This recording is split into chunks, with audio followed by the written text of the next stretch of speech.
দুর্গাপূজা উপলক্ষে ভারতীয় ভিসা চালু হচ্ছে 2025 এই সংক্রান্ত আজকের এই ছোট্ট একটি ভিডিওতে আপনাদের সবাইকে স্বাগতম জানাচ্ছি। আমি রয়েছি ফেলাইম চ্যানেলের পক্ষ থেকে আপনাদের সকলের প্রিয় মোহাম্মদ আলামিন হোসাইন এবং আপনাদেরকে সবার আগে ভিসা রিলেটেড সকল সত্য ইনফরমেশনগুলো দেওয়ার চেষ্টা করি। আচ্ছা, আশা করি আজকের এই সম্পূর্ণ ভিডিওটি দেখবেন, তাহলে আপনি অ্যাকচুয়ালি বুঝতে পারবেন সামনে দুর্গাপূজা উৎসব উপলক্ষে ভারতীয় সরকার বাংলাদেশি হিন্দু নাগরিক সহ অন্যান্য নাগরিকদের কোনো ধরনের ভিসা সুবিধা দিচ্ছে কি না সেটা সম্পর্কে আজকের এই ভিডিওতে আমরা বিস্তারিত কথা বলবো।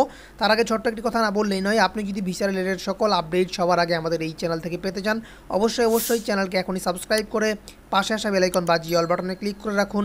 আর অলরেডি সাবস্ক্রাইব করে থাকলে আপনাকে অসংখ্য ধন্যবাদ। তো এই ভিডিওতে একটা লাইক দিয়ে আমাদের সাথেই থাকুন। চলুন শুরু করা যাক।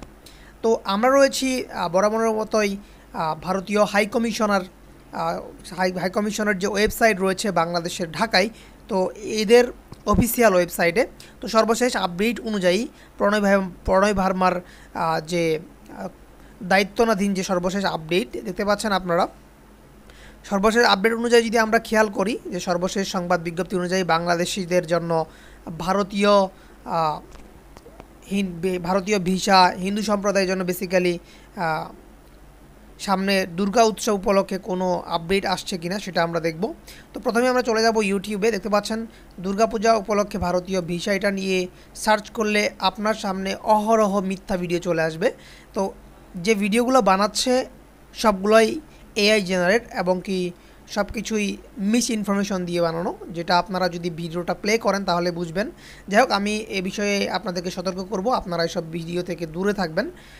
আর আশা করি আপনারা সঠিক ইনফরমেশন পাওয়ার জন্য আমাদের চ্যানেলকে ফলো করবেন, যাতে করে সবার আগে আপনি সবগুলো সত্য ইনফরমেশন পেয়ে যান। তো ভারতীয় ভিসা আবেদন কেন্দ্র আইভ্যাক থেকে শুরু করে আমরা হাই কমিশনার পর্যন্ত সকল অফিসিয়াল ওয়েবসাইট দেখব। তো প্রথমেই আমরা চলে আসবো ভারতীয় ভিসা আবেদন কেন্দ্র আইভ্যাক বাংলাদেশ থেকে আবেদন করার জন্য যে ওয়েবসাইট তারা দিয়ে রেখেছে সেখান থেকে যদি আমরা খেয়াল করি, আইভ্যাক বাংলাদেশে আপনাকে স্বাগতম। তো ভারতীয় ভিসা আবেদন কেন্দ্রের যে 3টি উপদেশ দেওয়া হয়েছে তার মধ্যে প্রথমটি হচ্ছে কোথায় কোথায় আবেদন করতে পারবেন, এক কথায় ভারতীয় ভিসা সেন্টারগুলো কোথায়। উপদেশ নাম্বার 2-এ বলা হয়েছে মেডিকেল ভিসা সম্পর্কিত FRRO এবং FRRO এর অনুমোদন ছাড়া অন্য কোনো হাসপাতালে আপনি রোগী দেখাতে পারবেন কিনা। এবং সর্বশেষ উপদেশটা হচ্ছে আবেদনকারীর আবেদন শুরু করার আগে ভিসার নির্দেশিকাগুলো আপনাকে অবশ্যই পড়ে নিতে হবে, তারা এগুলো আপনাকে উপদেশ দিয়ে রেখেছে। এরপরে বাংলাদেশি নাগরিকদের জন্য সর্বশেষ যে আপডেটটি এসেছিল আইভ্যাক কর্তৃক, সেটা হচ্ছে প্রদেয় ভিসা প্রক্রিয়াকরণ ফি বাড়ানো নিয়ে।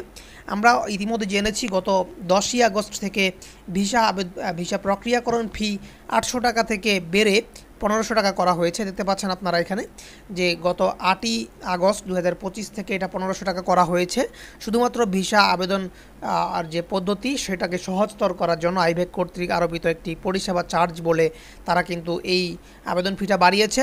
তো সর্বশেষ বিজ্ঞপ্তি অনুযায়ী আমরা দুর্গাপূজা নিয়ে এখন পর্যন্ত ভারতীয় ভিসার কোনো আপডেট আমরা এই ওয়েবসাইটে দেখতে পাই নাই।